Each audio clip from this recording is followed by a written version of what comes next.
تعالوا النهارده نعمل مع بعض احلى حاجه ممكن تدوقوها وممكن تجربوها وهتعتمدوها لو جربتوها بجد. حاجه كده ايه في وقت المزاج الرايق، ممكن تاخديلك طبق منه وممكن تكافئي اولادك بيه، وكمان ممكن تقدميه لاي ضيوف يجوا عندك. بجد حاجه ممتازه جدا وان شاء الله هتعجبك، وكمان هتبقى مكوناتها بسيطه جدا وغير مكلفه خالص ان شاء الله. حاجات كده ان شاء الله هتكون عندك في البيت، ولو مش عندك في البيت اقل التكاليف ممكن تجيبيها. هنعمل النهاردة حاجة بسيطة جدا وغير مكلفة ان شاء الله. بس اهم حاجة لو اول مرة تشوفيني، انا اسمي نورة جمال. لايك وشير واشتراك في القناة، وما تنسيش تضغطي زر الجرس وتكتبوا لي كومنتات حلوة كتير زي ما انتوا بتكتبوا. وبجد شكرا للناس اشتركت عندي جديد، وبجد الناس المدامة عندي انتوا في عيوني. يلا بقى نسمي الله ونبدأ الوصفة بتاعتنا. اول حاجة ممكن تجيبي كيلو من الدقيق، انا عملت بالنص كيلو بس من الدقيق. حطيت عليه 3 معالق من الكاستر، طبعا ممكن تحطي نشا وممكن لا، بس الكاستر بيدي طعم ممتاز. يعني يستحسن تحطي كاستر بس ما تحطيش نشا. حطيتها على اللبن بارد خالص، يعني ممكن تغليه وتسيبيه يبرد خالص لدرجة تبقى ساقع كده خالص، يا اما ما تغلوهوش وتخليه يغلي مع النار على طول. وبعد كده حطيت 3 معالق سكر كبار، على حسب طبعا السكر اللي انت عايزاه، ممكن تحبيه مسكر اكتر من كده وممكن تحطيه اقل من كده زي ما انت تحبي. انا هنا عامله نص كيلو بس من اللبن، ما عملتش كيلو.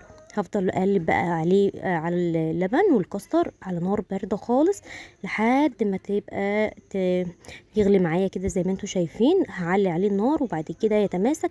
بصي هو ده السمك اللي انا عايزاه، مش عايزاه متماسك 100% على النار، علشان انا مش عايزاه كتل كده. هحطه بقى في بوله او في طبق كده خارجي، اسيبه يبرد براحته خالص، سيبيه يبرد. على ما يبرد اعملي الكريم شانتيه بتاعك. هنا الكريم شانتيه انا جايباه فرط من عند العطار عادي. حطيت عليه معلقه سكر، وهو في الاخر طلع مش مسكر، بس انا بعد ما قلبته يعني حطيت عليه سكر تاني، مفيش مشاكل خالص. ممكن تحطي عليه اكتر، ممكن تحطي عليه اقل، ولو طبعا مش حابه ان انت تحطي عليه سكر هنا وتحطي على الكاستر سكر اكتر زي ما انت تحبي. هفضل اضرب بقى في كريم شانتيه بالمضرب. طبعا المضرب الكهربائي بينجز معاكي وقت، لكن المضرب اليدوي ممكن تعمليه وكل حاجه بس هياخد وقت معاكي شويه. بكوبايه من الميه، طبعا احنا ممكن نضربوه بميه وممكن نضربوه باللبن. انا عملت هنا ميه بس لازم تكون 100% متلجه، يعني يا سلام لو فيها قطع تلج كده تبقى ممتازه جدا، ولو ساقعه بس برضه هتبقى ممتازه جدا. بس اهم حاجه لازم تبقى ساقعه عشان الكريم شانتيه بتاعك يتماسك كده مع بعضه وما يبقاش فاكك، عشان الميه السخنه طبعا توديه في حته ثانيه. افضل اقلب فيه بقى. وكوبايه الميه اللي معايا بحطها واحده واحده، مش بكبها مره واحده علشان القوام بتاعي ما يبص. طبعا انت هتفضلي تقلبي فيه لحد ما القوام بتاعك اللي انت عايزاه يوصل الكريم شانتيه متماسك 100%، وبعد كده ما تحطيش ميه تاني. حطيت هنا بقى علشان لقيته مش مسكر كفايه، حطيت كمان معلقه كبيره من السكر. يعني احنا كنا حاطين معلقتين الاول او معلقه ونص تقريبا، وبعد كده حطيت معلقه كبيره كمان، وقلبته بقى لحد ما السكر داب. وطبعا حطيت الكاستر في التلاجة لحد ما برد 100%. حطيته بقى في بولة تانية اوسع كده شويه، وبعد كده جبت الكاستر بتاعي اهوت بنفس المضرب اللي انت ضربتي بيه كريم شانتيه. اضربيه الكاستر لحد ما يتفك خالص علشان ما يبقاش فيه كتل زي ما انتم شايفين كده. وبعد كده معلقه بمعلقه من الكريم شانتيه. طبعا الكاستر فاكك شويه عشان لسه دافي حاجه كده بسيطه، لكن لما يسقع جامد بيبقى متماسك جدا. لكن انت ما تخلوش يمسك جامد، علشان لو مسك جامد وانت بتضربيه هيعمل كتل كبيره، واحنا مش عايزين كده.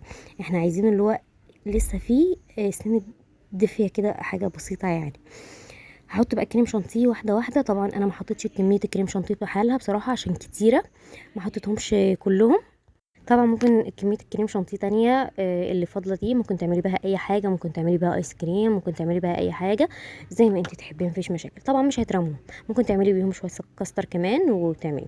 هحط بقى في بولات، بولات عاديه خالص اهي، ممكن تحطي في كوبايات. بصي القوام سايل متماسك، مش اللي هو سايل خالص ومش متماسك جامد، لا سايل متماسك، حاجه مظبوطه يعني، وسط السايل ووسط المتماسك.